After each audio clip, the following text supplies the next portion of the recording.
Presiden Prabowo Subianto sebut tidak boleh ada pemerintah dalam pemerintah. Siapa yang dimaksud pemerintah dalam pemerintah oleh Presiden? Kita ulas bersama politisi Partai Gerindra Hendar Sam Marantoko dan Direktur Eksekutif Carta Politika Yunarto Wijaya. Selamat sore Mas Yunarto, selamat sore Mas Hendar Sam.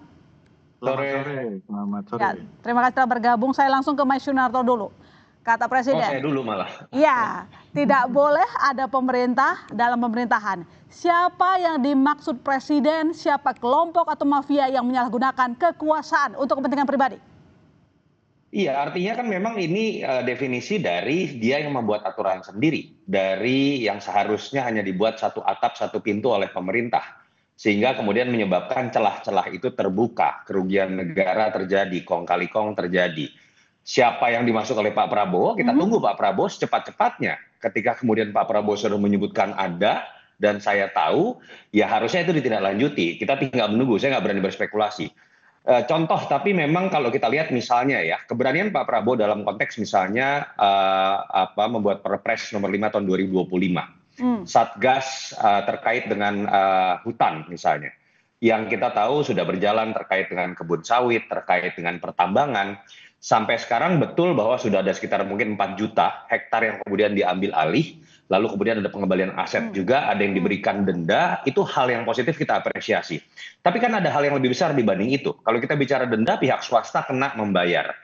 Lahannya kemudian diambil. Pertanyaannya kan adalah, ini kan berarti selama puluhan tahun ada yang salah. Bukannya dalam konteks dimanfaatkan oleh swasta yang bandel loh. Tapi artinya ada sistem negara yang kemudian terbangun sebagai sistem yang kotor, sistem yang mengakali pemerintahan itu sendiri. Itu yang belum kita lihat dibongkar. Itu yang belum kita lihat kenapa kemudian selama puluhan tahun, selama bertahun-tahun membiarkan ada pemanfaatan hutan lindung yang ilegal. Jangan sampai berhenti pada level swasta, tapi yang juga kemudian harus menjadi tugas besar dari kepala pemerintahan adalah membongkar sistem itu sendiri. Entah kemudian itu bicara mengenai masa lalu, atau jangan-jangan sistemnya masih ada di pemerintahan yang ada sekarang. Itu yang menurut saya ditunggu, sehingga kemudian kita tidak sekedar bicara mengenai Pak Prabowo kemudian dengan tumpukan uang 2 triliun sebagai sebuah shock terapi, tapi sistemnya sendiri diperbaiki. Dan saya berharap itu yang kemudian kita bisa lihat ke depan, termasuk keberanian Pak Prabowo kalau kemudian harus menindak anak buahnya, mau itu dari parpol, mau dia berasal dari kalangan apapun.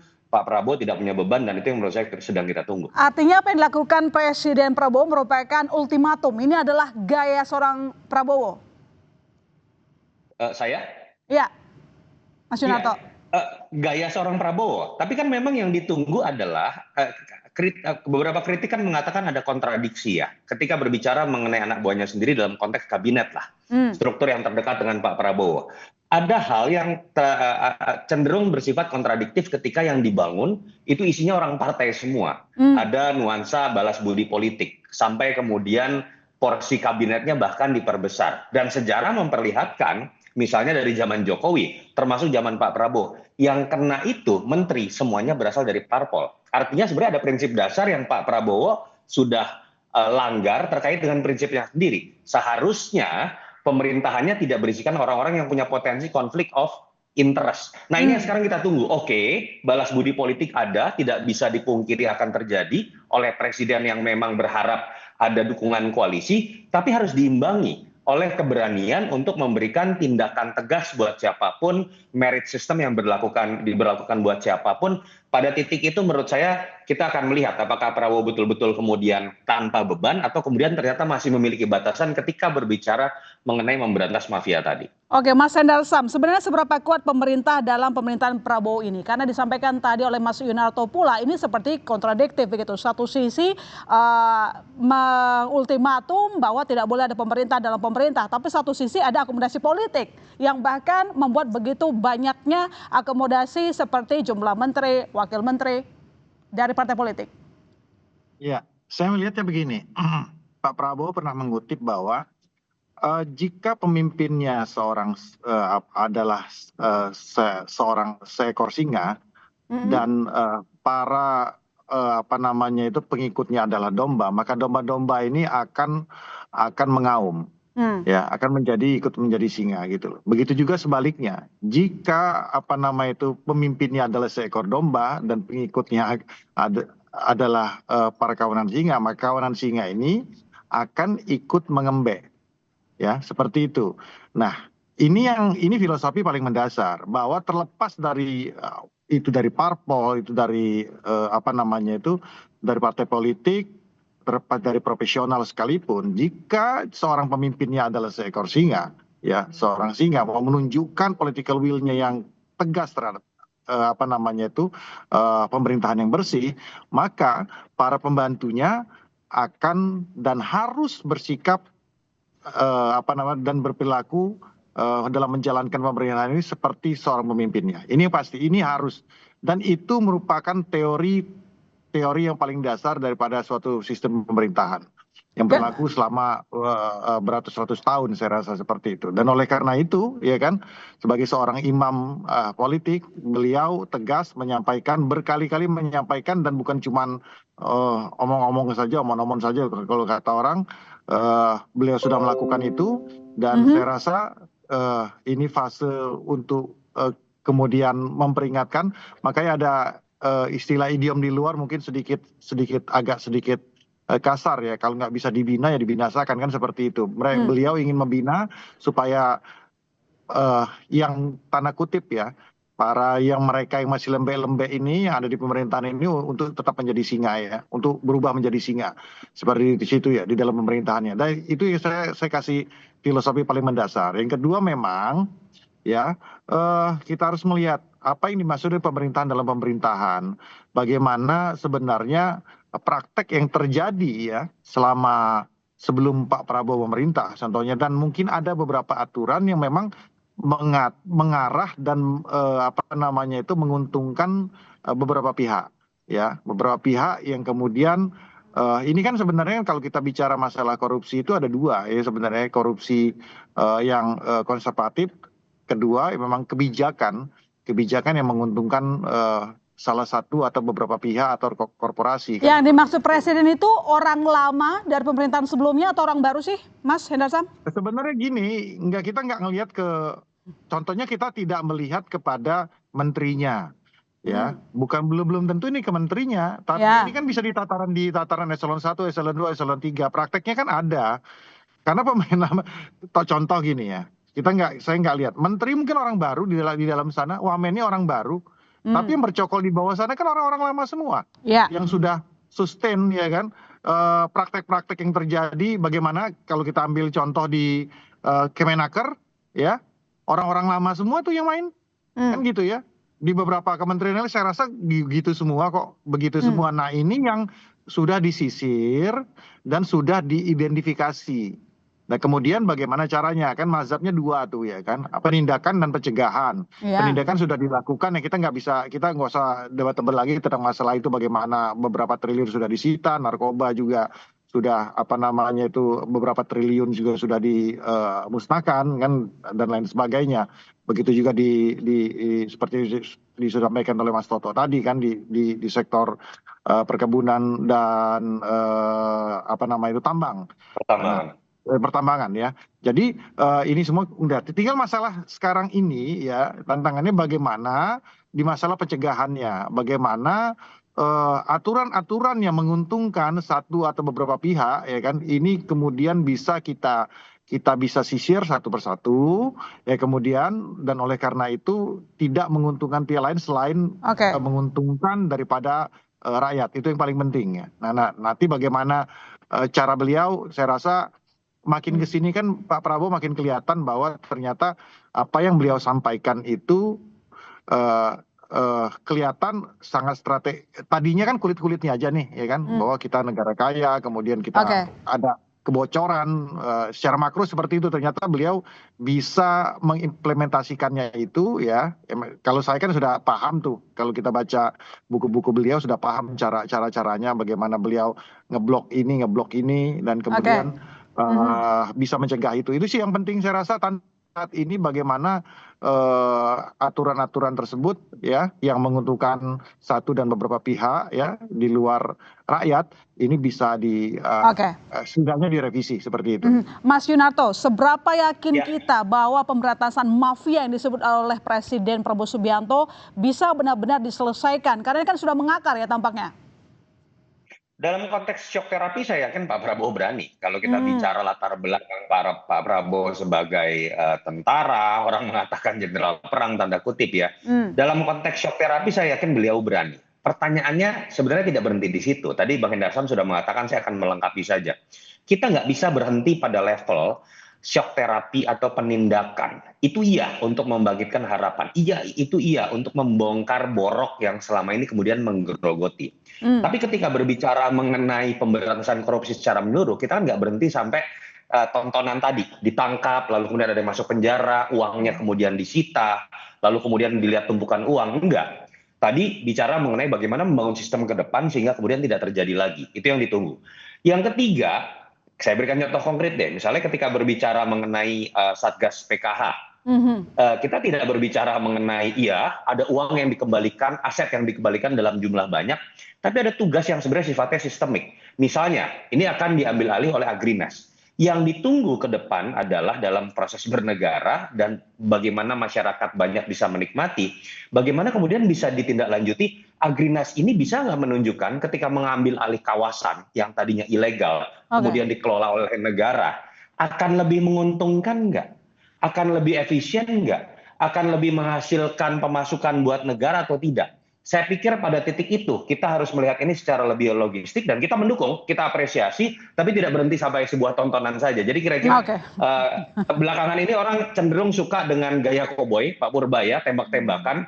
Kita tahu dalam film action pun nggak bisa kita berhenti pada adegan tembak-tembakan. Kita harus melihat ini sebagai sebuah rangkaian cerita. Salah satu yang menurut saya harus didorong adalah tadi, bagaimana pengembalian aset, sistem yang baru yang kemudian terbangun selain berfungsi sebagai pencegahan, tapi juga bisa maksimal dalam pengembalian pemasukan kepada negara. Ya, pertanyaan berikutnya, Mas Hendarsam, apakah Presiden berani mengambil langkah ekstrim untuk memberantas korupsi? Jadi tidak cuma tampil gagah saja, nanti dijawab tetap di Sapa Indonesia Malam.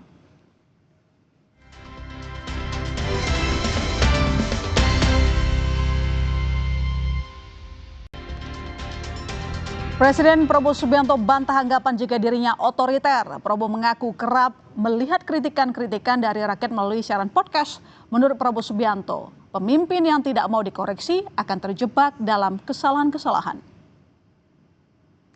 Bersaing bagus, kritik harus, koreksi harus. Pemimpin yang tidak mau dikoreksi dia akan terjebak dalam kesalahan-kesalahan. Saya suka malam-malam buka podcast itu. Kadang-kadang dongkol juga ya. Apa ini? Tapi saya catat, oke. Jangan takut dikoreksi. Jadi malam-malam saya buka, apa iya ya? Apa saya memang otoriter? Rasanya enggak sih.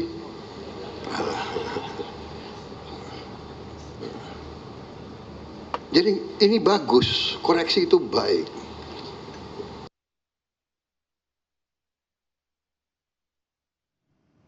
Ya, jadi Mas Hendarsam, apa kira-kira langkah ekstrim yang mungkin akan diambil oleh Presiden Prabowo Subianto untuk membuktikan komitmennya memberantasan korupsi? Jadi tidak cuma tampil seperti kata Mas Yunarto tadi. Jadi benar-benar seperti singa galaknya gitu. Ya sebenarnya kalau dari sisi penindakan udah ekstrim sekali ya. Kita bayangkan saja ya kan, mafia migas selama berapa? 20 tahun, mungkin lebih dari sejak Orde Baru. Baru bisa dilawan oleh beliau saat ini ya, diberantas oleh beliau pada saat ini. Kemudian di sektor tambang, di sektor sawit, perkebunan. Siapa coba? Nah, yang harus kita tahu gini nih ya kan, yang memang kadang-kadang ya kan, kalau dari sisi taktik, Bapak ini semua diberantas dia di segala sektor. Kemudian dia akan menjadi musuh bersama bagi para oligarki ini. Nah, itu yang kedua nih. Ini Mas Toto mungkin bisa nanti nanggepin ya. Saya kasih jalurnya. Ketika para oligarki ini ya, oligarki itu banyak macam-macam. Ada yang oligarki besar, ada yang raja-raja kecil, ya kan? Nah, akhirnya dia akan menjadi common enemy bagi mereka itu yang tidak terganggu di comfort zone-nya selama ini. Nah, kemudian ini menjalar kepada hal-hal yang sifatnya kadang-kadang mikro. Jadi kebijakan pemerintah sedikit saja kesentil, langsung dikritik. Contoh, saya nggak jauh-jauh nih ya. Saya nggak ngebelain BUMN sekarang ini. Masalah Tantim umpama ya kan. Masalah Tantim ini udah 20 tahun lebih bos berpraktek seperti ini ya kan. Kenapa ini baru dikorek ini sekarang? Memang betul spirit Bapak memang ingin melakukan itu, tapi kenapa ini baru terbuka sekarang masalah Tantim ini? Kenapa tidak di pemerintahan sebelumnya? Oke. Kan ini kan jadi satu simbol bahwa memang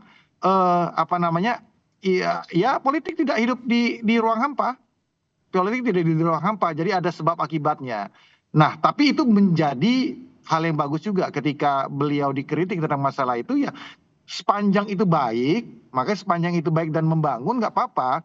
Tapi sepanjang itu tidak ditunggangi ya oleh para musuh-musuh pemerintahan sekarang yang tidak nyaman dengan itu ya, mereka ini kan nimpuk-nimpukin aja nih, ya kan, nimpuk-nimpukin nih, ya kan, dari luar ya, kasih isu ini sehingga pemerintahan ini tidak bisa berjalan dengan baik. Tapi ternyata ya artinya di 1 tahun pemerintahan banyak sekali tone yang cukup positif dari teman-teman yang bersikap netral bahwa melihat bahwa pemerintahan ini berjalan dengan baik. Spiritual kan sama sebenarnya, di hati sanubari kita ini sama ya, bahwa Mas Toto, saya pengen, siapa sih nggak pengen negara ini baik, jadi kita bisa menjalankan pemerintahan ini, negara ini dengan seadil-adilnya. Kalau adil kan sama-sama enak, kita bisa bersaing secara adil ya kan, bisa mencari makan secara adil kan, seperti itu. Yang bawah juga bisa mencari lapangan pekerjaan yang baik kan, seperti itu. Sebenarnya jadi kemarin yang ditegur sama presiden itu, yang diperingatkan keras oleh presiden itu raja besar atau raja kecil? Semuanya lah. Semuanya lah, ya kan. Oke, baik. Saya ke Mas Yunarto. Ada sistem yang tampaknya rusak sehingga terjadilah pola korupsi, lalu kemudian Presiden Prabowo Subianto tampaknya nggak sekali ini saja mengeluarkan kalimat ultimatum seperti itu. Selama ini menurut Anda apakah Presiden sudah memperbaiki sistem itu sehingga tidak ada lagi celah untuk melakukan korupsi, baik itu raja besar maupun raja kecil? Niatnya ada, konsistensinya kita harus akui ada. Dulu bicara walaupun 2 kali kalah pemilu, bicara mengenai bocor, bicara mengenai uang negara yang hilang. Dalam beberapa gebrakan itu terlihat sekali, kita harus akui. Tapi sayang kalau saya berikan catatan kritis, ada beberapa yang kemudian menjadi cacat kecil tapi kemudian bisa menjadi cacat besar ketika didiamkan. Contoh konkret, ketika berbicara misalnya mengenai Tantim, kita apresiasi. Ini presiden pertama yang berani kemudian meniadakan Tantim. 8 triliun itu kemudian menjadi terselamatkan. Tapi harusnya kan diikuti bahwa ketika kemudian ada sistem merit dalam penempatan komisaris yang seringkali dilanggar dalam konteks menempatkan orang-orang terdekat, masih ada beberapa catatan di situ. Kenapa nggak dibabrak saja sekalian dalam konteks merit? Ketika berbicara mengenai reformasi birokrasi tanpa pandang bulu, merit system. Tapi kita tahu dalam tadi pembentukan kabinet, balas budinya masih ada. Ini yang kemudian menjadi cacat. Dan ketika didiamkan, potensi menjadi cacat membesar juga menjadi besar. Catatan lain menurut saya yang saya harapkan kemudian bisa menjadi sebuah pemberantasan korupsi atau upaya melawan dia tanpa pandang bulu, mau raja kecil atau raja besar. Saya berharap ini tidak berhenti pada sektor tertentu yang sering disebutkan oleh Pak Prabowo. Tapi Pak Prabowo juga tanpa pandang bulu nih. Terutama terkait dengan yang namanya program-program yang sekarang menghabiskan anggaran banyak dan kita tahu memang itu program kesayangan Pak Prabowo. Contoh ketika kita bicara mengenai MBG. Contoh ketika kita bicara mengenai yang namanya Koperasi Merah Putih. Efisiensi yang diberlakukan kepada raja-raja kecil di daerah dengan pemotongan TKD harusnya diberlakukan juga dalam Pak Prabowo mengawasi MBG. Dalam Pak Prabowo kemudian mengawasi yang namanya Koperasi Merah Putih. Jangan sampai kemudian pengawasan itu menjadi longgar didiamkan ketika itu masuk pada program kesayangannya. Ini harapan dari saya ya. Kita tahu ini masih dalam proses penyempurnaan, tapi kita tahu Pak Prabowo tidak terlihat lebih galak nih ketika berbicara mengenai kekurangan di MBG dibandingkan dengan beberapa kali teguran Menteri Keuangan terhadap pejabat di daerah. Ada inkonsistensi kebijakan yang Anda lihat ya? Saya tidak mengatakan ini sudah inkonsisten sebagai final product, tapi di situ terlihat ada proses yang masih menganaktirikan bidang-bidang tertentu, orang-orang tertentu yang saya harapkan nggak usah nanggung-nanggung tanpa pandang bulu, Anda tidak punya beban lagi, Pak. Baik, saya ke Mas Endar Sam. Selain kita bicara soal ada kekuasaan dalam kekuasaan dan pemerintah dalam pemerintah, kemarin kita lihat Presiden Prabowo Subianto juga curhat di depan publik bahwa tidak terima disebut otoriter. Kenapa kira-kira Presiden harus menyampaikan curhatan itu depan publik? Ada apa? Apa yang mengganggu? Sebenarnya kan gini, ini cuman gaya atau style pidato Pak Prabowo aja. Pak Prabowo ini kan orang belak-belakan sama aja dengan Pak Purbaya sebenarnya. Cuma Pak Purbaya kalau habis ngomong biasanya langsung senyum-senyum atau ketawa-ketawa kan gitu kan. Pak Prabowo kan enggak. Kalau gitu biasanya dia langsung ketok-ketok meja lah kan gitu kan. Cuman bedanya di situ aja. Sebenarnya kan style sebenarnya sama, belak-belakan apa adanya kan gitu, seperti itu. Tapi kan yang harus kita garis bawahi ya kan bahwa satu, adanya isu yang dilemparkan bahwa Pak Prabowo ini tidak mengetahui situasi di luar itu kan terbantahkan. Beliau tahu, beliau pantau semua itu media sosial. Jangan salah nih Mas Toto ngomong beliau pantau juga. Saya ngomong beliau pantau juga. Karena itu terkonfirmasi. Dia tahu kok saya ngomong apa, saya bicara apa, jadi beliau tahu persis, dia kontrol itu. Jadi nggak ada sama sekali katanya ada yang membarikade, ada portal ya kan, cuman satu pintu, nggak ada. Sekarang ini nggak bisa lagi seperti itu karena zamannya bukan zaman kita 20-30 tahun lalu, zaman media sosial beliau bisa akses semua kok ya kan. Beliau tinggal ketik dengan tabletnya selesai kan gitu, beliau menggunakan tablet itu. Jadi tidak ada. Yang kedua, sportivitas beliau itu kelihatan. Itu kan Pak Mahfud sendiri ngomong bahwa Pak Prabowo adalah orang yang sangat sportif. Bahwa dibilang otoriter sebagai seorang manusia, beliau melihat wah kayaknya apakah gue otoriter? Kayaknya enggak deh. Dia ya pasti ada kan perasaan itu, perasaan gue enggak otoriter. Tapi oke lah, gue refleksi diri. Kita lihat ke belakang, kalaupun memang ada coba saya lihat lah ya kan, tapi kayaknya enggak deh kan gitu kan. Tapi artinya apa, beliau bisa memilah mana yang sifatnya kritik membangun, mana yang sifatnya memang ofensif kan terhadap beliau kan, seperti itu. Jadi menerima masukan, sangat menerima masukan Pak Prabowo, karena beliau tentunya bekerja dikelilingi oleh orang-orang muda juga dan oleh orang-orang yang banyak, orang-orang profesional dan kompeten di bidangnya yang beliau dengar tuh masukan-masukannya. Jadi nggak ada itu semua itu satu satu narasi atau satu pemikiran bahwa dia ketika ini jalan dia harus jalan, nggak seperti itu. Bapak orang yang sangat fleksibel. Baik. Saya ke Mas Yunarto. Menurut Anda kepemimpinan Presiden Prabowo Subianto otoriter atau tidak? Lalu kenapa kira-kira Presiden curhat nggak mau, bahkan bilang dongkol, dibilang sebagai seorang pemimpin otoriter? Faktanya masa lalu beliau itu seringkali akhirnya dikaitkan dengan otoritarianisme. Karena beliau memang bagian dari Orde Baru, kita nggak bisa bantah. Itu yang kemudian juga menjadi faktor pembeda ketika ada pihak-pihak yang misalnya sulit menerima Pak Prabowo dengan beban masa lalu. Dan itu sesuatu yang harus dihadapi oleh Pak Prabowo ketika dia menjadi bagian dari Orde Baru. Ada beberapa portfolio yang kemudian dianggap abu-abu, atau yang ada yang menganggap bahkan hitam. Dan itu hanya bisa dibuktikan lewat kepemimpinannya. Bagaimana kemudian beliau merespon kritik. Terus terang tetap ada beberapa statement beliau, saya tidak tahu, mungkin Bang Hendarso akan mengatakan itu karena apa adanya, karena belak-belakan, yang cenderung tidak terlalu bisa diterima. Ketika misalnya berbicara mengenai dalam konteks kemarin kericuhan langsung lompat pada logika misalnya mengenai upaya makar, atau misalnya langsung berbicara mengenai antek asing.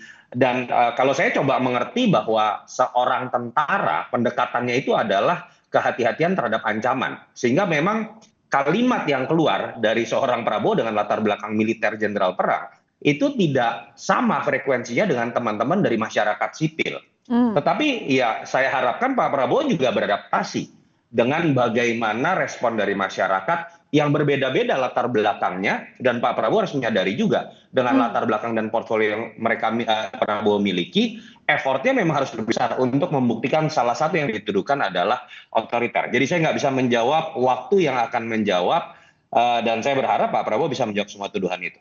Oke, Mas Endar Sam, Presiden apakah bisa sudah menyesuaikan diri untuk memimpin secara tidak otoriter?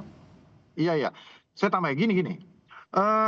Kalau kita melihat ya memang benar seperti yang dikatakan Mas Toto tadi, karena background beliau ya kan, latar belakang militer beliau dengan segala dinamika yang terjadi selama ini itu selalu dilekatkan dengan beliau. Tapi saya bisa garansi, saya ambil contoh seperti ini ya, di Partai Gerindra itu sangat sipil sekali.